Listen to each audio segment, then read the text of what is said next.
Hello friends, मैं CA Chaudhary आज आपके सामने शेयर कर रहा हूँ टैक्स को हम इनकम टैक्स में कैसे सेव करें और किस तरह से सेव करें।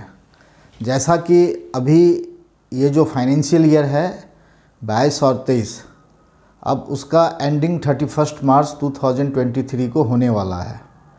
तो अभी से अगर हम काउंट करके देखें तो हमारे पास सिर्फ 1.5 मंथ्स रह गए हैं और हमें अपनी जो टैक्स प्लानिंग है इस फाइनेंशियल ईयर से रिलेटेड, जिसको कि हम असेसमेंट ईयर 2023-24 बोलते हैं, तो उसमें हमें इनकम टैक्स में किस तरह से टैक्स सेविंग करें और उसकी इनकम टैक्स में कितना हम बेनिफिट ले सकते हैं, इन सब के बारे में डिटेल में मैं आपको आज इस वीडियो के साथ शेयर करने जा रहा हूं। तो आप सबसे रिक्वेस्ट है कि अभी तक अगर आप कोई नए सब्सक्राइबर जो पहली बार हमारी चैनल से जुड़ रहे हैं तो आप इसको ज़रूर सब्सक्राइब कर लें। साथ ही आप इस वीडियो में एंड तक इसको देखें ताकि आपको टैक्स सेविंग से जुड़े हुए हर एक स्टेप्स के बारे में आपको डिटेल में, आपको अपनी लैंग्वेज में, काफ़ी इजी लैंग्वेज में समझने को मिल पाएगा। तो अब चलिए हम स्टार्ट करते हैं। तो ख़ास करके जो टैक्स सेविंग का जो मकसद है कि जो टैक्स सेविंग जो आप इनकम टैक्स में छूट लेते हैं वो ख़ास करके ओल्ड रिजीम वालों के लिए है। अगर किसी ने न्यू रिजीम को ऑप्ट कर रखा है तो हम जो भी ये चीज़ डिस्कस कर रहे हैं वो उनके लिए उपयोगी नहीं है। ये टैक्स सेविंग उन्हीं के लिए उपयोगी है जो ओल्ड रिजीम को ऑप्ट कर रहे हैं। ओल्ड रिजीम का मतलब है कि अगर आपके पास टैक्स सेविंग से रिलेटेड हुए कोई भी ऑप्शंस आपके पास अवेलेबल हैं तो आप ओल्ड रिजीम को आप चूज़ करेंगे ताकि आपको टैक्स के अंदर मैक्सिमम सेविंग हो सके। तो अब हम सबसे पहले सैलरीड क्लास की बात कर लें।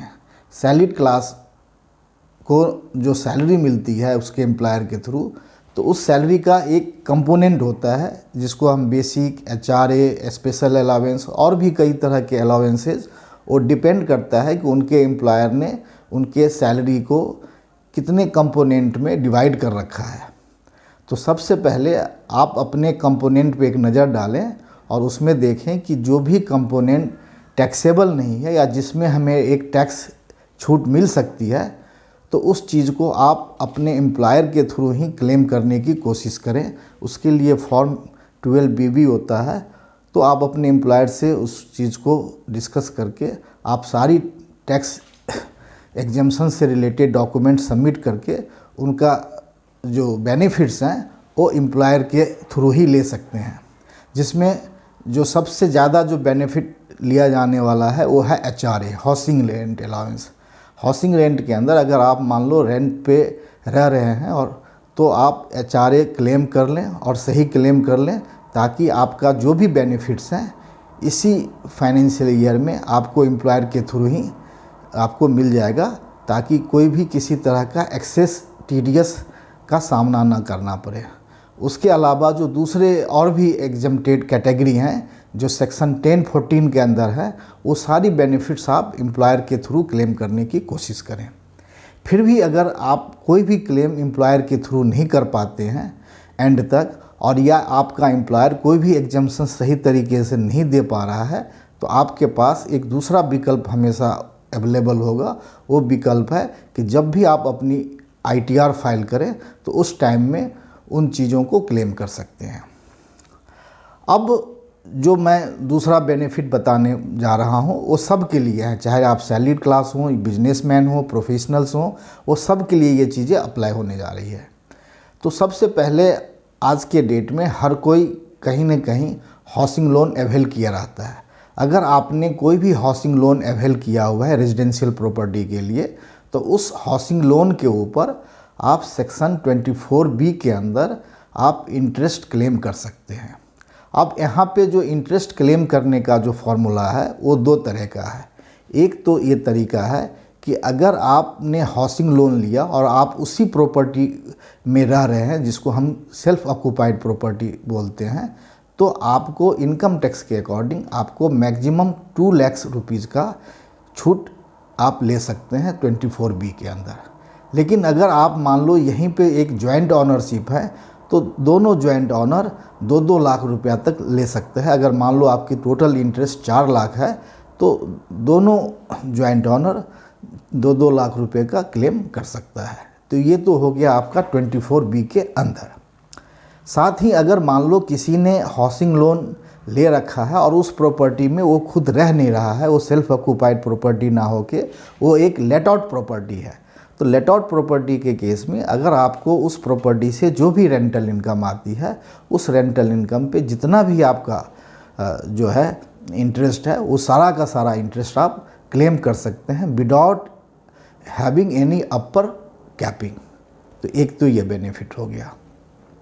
अब चलें कि एक सेक्शन 80C है जिसको हम चैप्टर 6 के नाम से भी जानते हैं। तो 80C में बहुत सारे हमारे को ऑप्शंस अवेलेबल कराए गए हैं, लेकिन उन सब ऑप्शंस में सब मिला के जो एग्रीगेट आप डिडक्शंस ले पाएंगे, बेनिफिट ले पाएंगे, वो लिमिट 1.5 लाख है। तो आप सबसे पहले देखिए कि अगर आपके घर में आपके बच्चे स्कूल में पढ़ रहे हों तो आप स्कूल फीस जो भी आप देते हैं तो उसमें जो ट्यूशन फ़ी का कंपोनेंट है, अमूमन स्कूल जो है बहुत तरह के फ़ीस आपसे चार्ज करते हैं, ट्यूशन फ़ी होता है, कन्वीनियंस होता है और भी बहुत तरह के फ़ीस हैं। तो आपको सारा का सारा स्कूल फीस का बेनिफिट ना मिलके जो ट्यूशन फ़ी का कंपोनेंट है उस ट्यूशन फ़ी के कंपोनेंट को आप अवेल कर सकते हैं। वो आपको 1.5 लाख के ब्रैकेट में आता है। मान लो कि आपका टोटल ट्यूशन फ़ी 1 लाख आता है और आपको बेनिफिट अलाउड है 1.5 लाख, तो इस तरह से आप 50,000 का और आप बेनिफिट ले सकते हैं। तो उस 50,000 बेनिफिट के लिए आपके पास अब दूसरे ऑप्शंस भी है। अगर आप एम्प्लॉयमेंट के अंदर है तो आपका जो प्रोविडेंट फंड है, तो प्रोविडेंट फंड जो भी आप कंट्रीब्यूट करते हैं तो वो भी प्रोविडेंट फंड इसके अंदर काउंट हो जाएगा। इसके बाद आप अगर हाउसिंग लोन ले रखे हैं तो हाउसिंग लोन में हमने अभी जैसे डिस्कस किया कि जो इंटरेस्ट कंपोनेंट है वो अप टू 2 लाख तक आपका बेनिफिट मैक्सिमम मिल सकता है। लेकिन उस इंटरेस्ट के अलावा जो प्रिंसिपल रीपेमेंट है तो प्रिंसिपल रीपेमेंट भी आप मैक्सिमम 1.5 तक आप ले सकते हैं। इसके अलावा आप अलग से चाहें तो किसी भी बैंक या पोस्ट ऑफिस में अगर आपका पहले से प्रोविडेंट फंड अकाउंट है या नहीं है तो आप पीपीएफ अकाउंट भी ओपन करा करके बैलेंस अमाउंट उसमें डिपॉजिट करके आप उसका भी बेनिफिट ले सकते हो।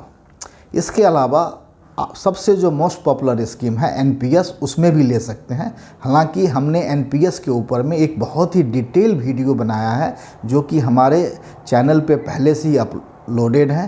तो अगर आपको एनपीएस के बारे में और भी बहुत सारी जानकारियाँ चाहिए तो वो भी आप ले सकते हैं।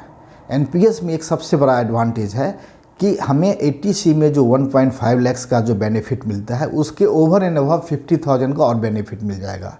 कहने का मतलब है कि कुल मिला के 1.5 लाख और 50,000 एडिशनल, तो आप 2 लाख तक का बेनिफिट ले सकते हैं। और सेक्शन 80CC B1D के अंदर आपको कवर्ड हो जाएगा। ठीक है, तो ये आपको इस तरह से टोटल आपका 2 लाख का बेनिफिट्स यहाँ पे मिल गया। इसके अलावा कई सारे लोग डोनेशंस भी देते हैं, चाहे प्राइम मिनिस्टर रिलीफ फंड हो, चाहे पीएम केयर फंड्स हो, चाहे चीफ मिनिस्टर फंड्स हो, या बहुत तरह की आप ट्रस्ट या इंस्टीट्यूशंस को भी देते हैं, चैरिटेबल ट्रस्ट जो 80G द्वारा अप्रूव है। तो उसमें भी आप जो अमाउंट आप डोनेट करते हैं तो उसके ऊपर भी आपको टैक्स छूट मिल जाती है। तो ये जो सारी इन्फॉर्मेशंस हैं वो आपको अभी एक पेन डाउन करना है कि आपके पास अभी तक एग्जिस्टिंग क्या क्या डिडक्शंस अवेलेबल है और आपका शॉर्टफॉल क्या है। तो आप उस शॉर्टफॉल को वेल इन टाइम 31 मार्च से पहले भी प्लान करके जमा करा सकते हैं। साथ ही आप 80C के अंदर आपकी LIC की प्रीमियम है वो भी आप क्लेम कर सकते हो। अब इसके अलावा आप एक 80D जो मेडिकल प्रीमियम से रिलेटेड है, अगर आपने कोई मेडिकल प्रीमियम अपने और अपनी फैमिली के लिए दे रखा है तो उसमें भी आप मैक्सिमम 25,000 क्लेम कर सकते हैं। लेकिन अगर आपके पेरेंट्स के भी आप प्रीमियम कवर करते हो तो आपको एडिशनल 25,000 और मिल जाएगा।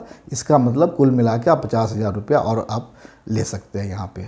और अगर मान लो कि आपके पेरेंट्स मेडिक्लेम इंश्योरेंस प्रीमियम में कवर्ड नहीं है तो आप अगर चाहते हैं कि हम अपने पेरेंट्स के ऊपर जो हमने मेडिकल एक्सपेंडिचर किया है, चाहे वो मेडिसिन के परचेज में किया है, चाहे हमने उसको कंसल्टेशन, डॉक्टर कंसल्टेशन के ऊपर खर्च किया है, तो ये सारी बेनिफिट्स का भी आप बेनिफिट्स ले सकते हैं।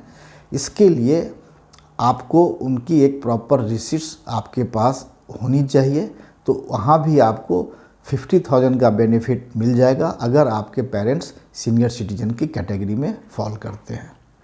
तो ये सारी जो बेनिफिट्स हैं वो आपको अपने टैक्स को बचाने में, जो आपका हार्ड अर्न मनी है उस पे जो आपकी टैक्स लायबिलिटी बन रही है, उसके टैक्स लायबिलिटी को मिनिमाइज़ करने के लिए बहुत ही अच्छा रहेगा। फिर भी अगर आपको टैक्स सेविंग से जुड़े हुए कोई भी आपके मन में कोई भी सवालात है तो आप बेझिझक हमारे कमेंट बॉक्स में आके हमें बता सकते हैं।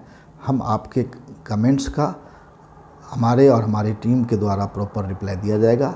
Thank you. फिर हम आपसे रिक्वेस्ट करेंगे कि हमारे इस चैनल को ज़्यादा से ज़्यादा लाइक करें, साथ ही आपके जो अपने फ्रेंड्स हैं, रिलेटिव हैं, जिनको इस तरह की इन्फॉर्मेशंस की रिक्वायरमेंट है, आप उनके बीच शेयर करें। और अगर आप चाहते हैं कि हम आपके साथ कोई और भी नए टॉपिक पे कोई वीडियो बनाएं तो वो भी आप हमें कमेंट बॉक्स के माध्यम से बता सकते हैं। Thank you very much.